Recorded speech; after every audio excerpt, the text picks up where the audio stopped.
Welcome to another episode, and in this episode we are actually going to be laying the floor.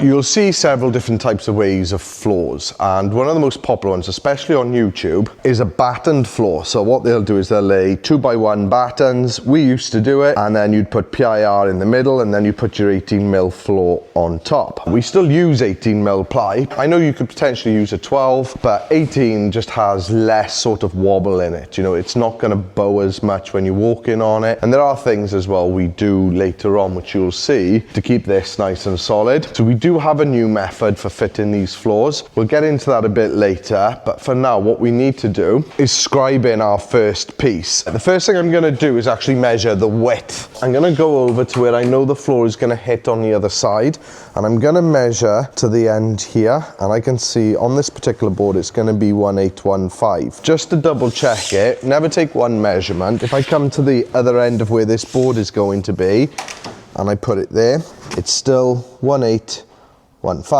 We've got our board ready. We've got a nice brand new 18mm hardwood ply, and we're just going to mark our 1815. You may use several different ways of cutting this. You might use a circular saw, you might use a jigsaw. We're going to use a track saw. It's the quickest and most efficient, but also guarantees us a nice straight cut. Just a tip for anyone that's new to using these sort of tools. What is important is when I start this blade, I don't want to be plunging down when I start it. So I'm going to let the blade go to full speed before I even plunge into the cutting material.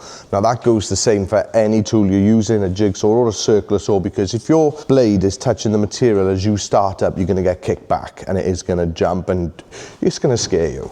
So full speed, then plunge.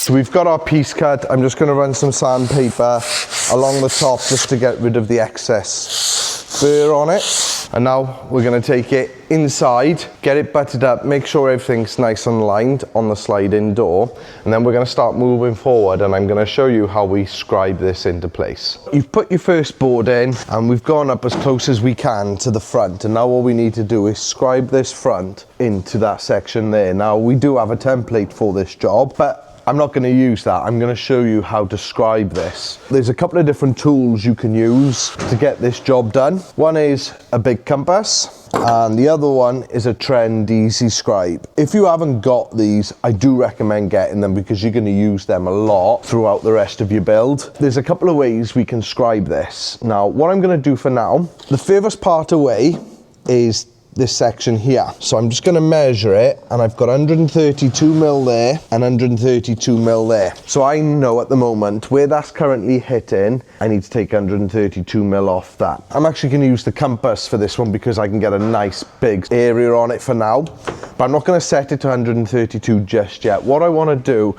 is actually get this a lot closer for us to do the finesse later on. So I'm just going to set this to about 100mm. So I'm going to measure from the point there to the pencil, and I've got it on bang on 100mm, and I'm just going to lock that in place. And what you're going to do, and this is quite important now, is when you're scribing it, make sure you got the pencil the right way. You need to keep the pencil in line with the part that is touching. So you don't want to be at an angle like this or like this. You need to keep it perpendicular. So we'll start here.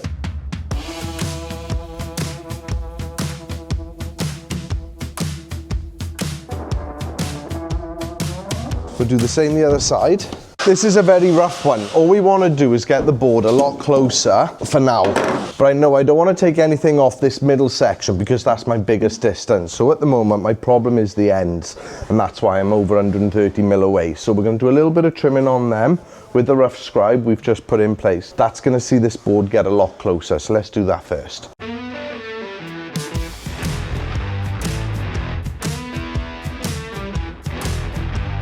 You'll see in that instance, I wasn't too fussy because we know we got to recut all that again. The whole purpose of this at the moment, as I said earlier, we just want to get that board closer. So let's take it in and see how we did. So we're now a lot closer. So rather than be about 130mm away, we're about 50mm away. So now we're going to get it a little bit closer. Now on this go, potentially we could get it in.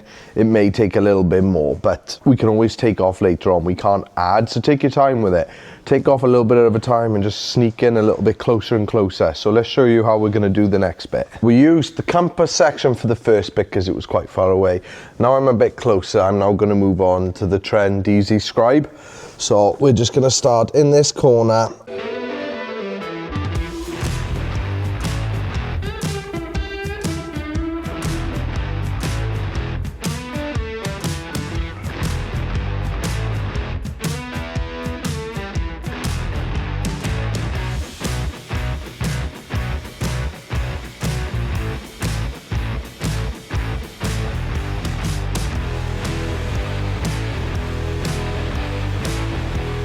Now I can also see here, we've got a bit of a funky notch in this corner and we've got the same on the other one. So I'm going to do the same. I'm just going to place that there and just mark where that's going to be. And I'm also going to do the same on that corner there and mark where that's going to be. Now it's a little bit of playing with it, and I'm going to just look at the curve here, and I'm actually going to eye this in, knowing that that's going to be there or thereabouts, right? And I know that's got to be squared up here. On the other side, again, using this, I can see then that that cut's going to come to there, and that's going to come down.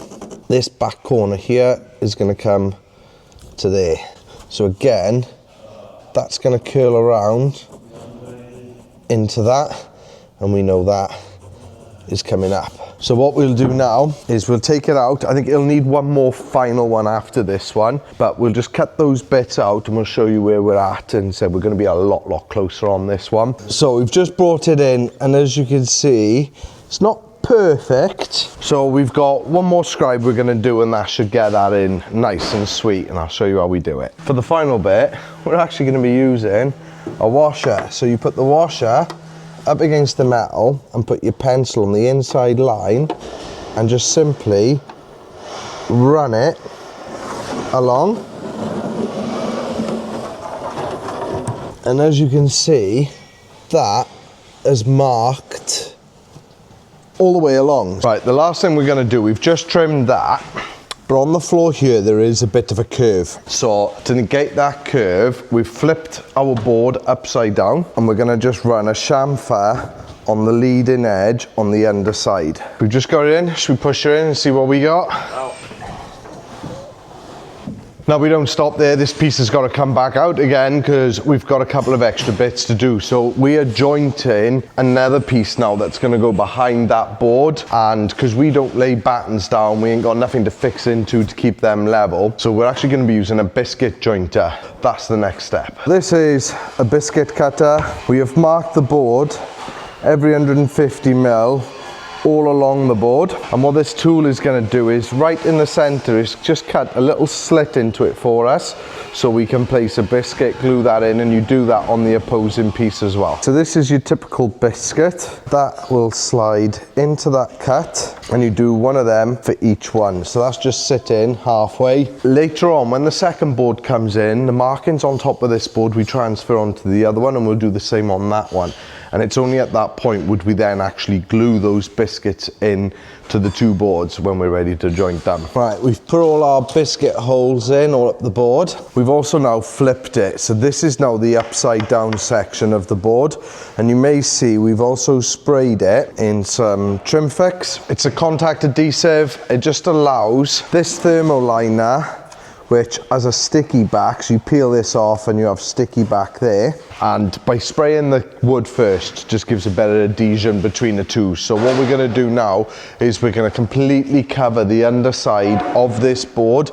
This has given us our insulation on the floor. And that's the underside of our first board has all been insulated. This also creates a DPC barrier as well. So if you have got any moisture or if you have a leak or anything, that's obviously all gonna fall into the lower section, but it's just gonna help keep any moisture out on this. Now, there is something else we do need to do, and all the edges of all this ply, we will now go around with what we call a PVA wash. So it's 1 part PVA to 1 part water, just mix it in, just brush it on, it just helps seal those edges. You're probably wondering how we're actually gonna fix this down if we don't have battens. This also helps reduce the number of holes in a van, so we don't want to screw through the van if we don't have to. We cut these little strips and we will bond these down with the glue, and these predominantly will be spread sort of every 300 mil. This will give us something to put a couple of screws into tomorrow when these have gone off, and we'll also be using a polyurethane sealant to also bond that down, so it's bonded down as well as these being bonded in place first. Right, so before that floor gets fitted, we've spaced out our packers. Now bearing in mind the floor is going to be sitting on top of these ribs, and that is our first board in. So it's sat on a bed of polyurethane sealant as well as on the wooden slats. We've got our biscuit holes ready for the next board, which brings us on to the next board. So we're going to measure from the wheel arch to the ply, which is 12 10. So it's just hitting that wheel arch, but I know it's also at an angle, so we should just be able to bring the next board in, cut it to the width that we need, and then at 12-10 just do a little mitre off those two corners, and that board will be a lot simpler and we can put that in. We've brought our second piece in, we've notched the C-pillar here, got it scribed down there, and you can just see where it just was about to hit the wheel arch on both sides. Now we've got it butted up nicely to the first piece we've done, and what we've done now is where all our biscuits are, we've just transferred the markings over, so now this board can come out. We can do our biscuit holes, thermal line underneath, and then we're simply going to fit this in the exact same manner we fitted the first panel. Okay, so we've cut our second board into shape, we've dry fitted it, we've taken it back out, we've put our biscuit holes on the new face, and we've also tied it in with the end over there. So what we actually need to do now is get the biscuits in with plenty of wood glue on this joint here, so you can see that biscuit hole there will line up with that biscuit hole just by there. We need to glue the section that goes into this board and also glue the section that goes into this board. We're going to use ample amounts of glue. I'm not worried if a bit drips down onto the floor. It dries clear, it's just a wood glue. Right, we've just knocked it in gently. We got a little bit of a gap, which is perfectly fine a second. We're going to be using a knock block and a hammer at the top now just to get this in. We can see some wood glue coming out. That's not a bad thing, that's a good thing. It means we've got plenty of glue in there, so when these two joints come together, we're going to have a nice bond between the two.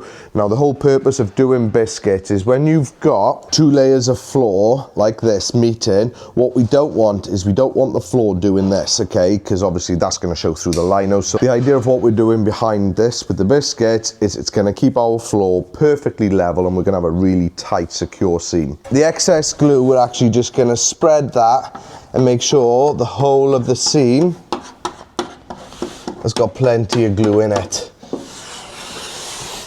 We're now going to move on to the very last piece, and as you can see we've got some wheel arches to go around, so we'll show you how we tackle that. For our last piece we've got another full 18mm board on the bench ready. We know the full width from this joint to where we want to end here just so happens to fall at 1220, so we don't need to cut the actual width of the board down, but we are going to need to cut the length of the board. So the first thing we need to do is find the longest part, so we're going to take a measurement on this back part from the sidewall to the sidewall there, but we'll also double check and just take another one down here and down here, and whichever the two is longest, we're now going to cut our board to that length. Right, so we've got our board. What I have done just be written back, so I know this is the top of my board and this is going to be the side that is to the back doors. And what we need to do is we need to find the center of this board. So this board comes in at 1870, so 1870 divided by 2 is 935.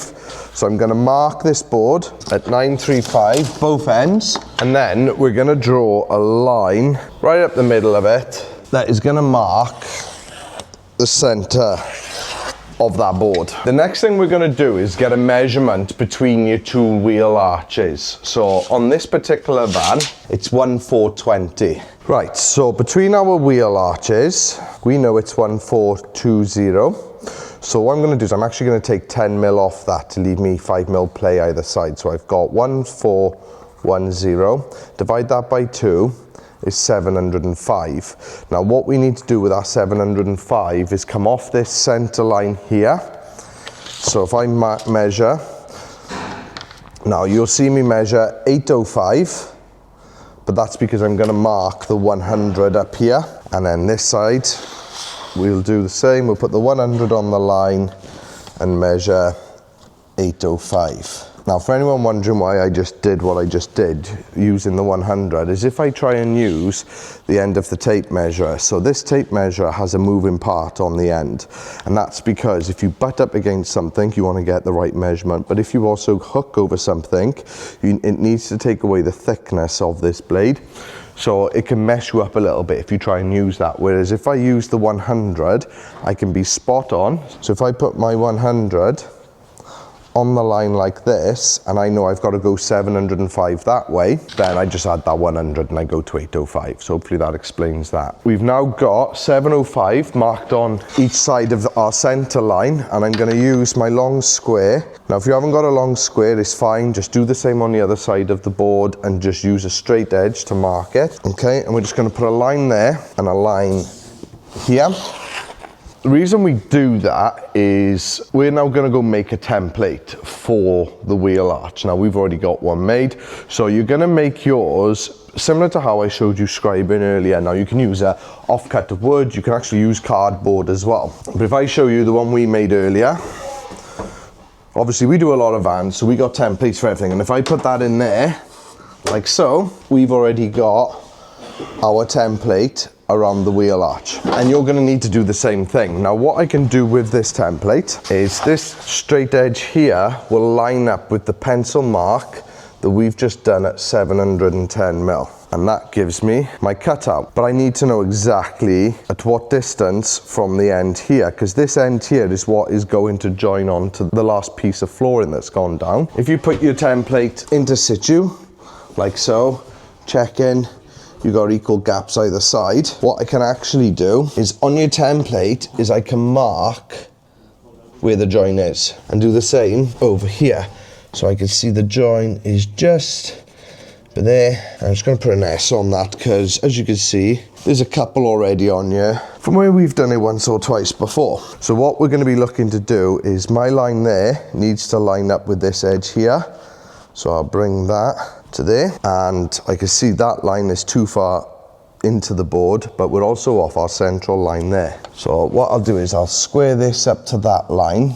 Okay, and that's worked perfect. So by the time I've put this on my pencil line, I can see that that line marries up with the edge of the board, as does this one. So what I can do now is simply mark this, and that is this side done. We know we're going to need to cut that out. Now, there is a bit of scribing to do on the bottom end as well, but we'll worry about that in a bit. For now, if this does the near side, we should just be able to flip it and have the off side, and we'll repeat the same process. Now, once you've cut these out, you will notice you've got a scribe here to do. So I'm going to use the same method where I'm going to measure the distance from here to the one on the other side, divide that by 2, and we're going to come off our center line again.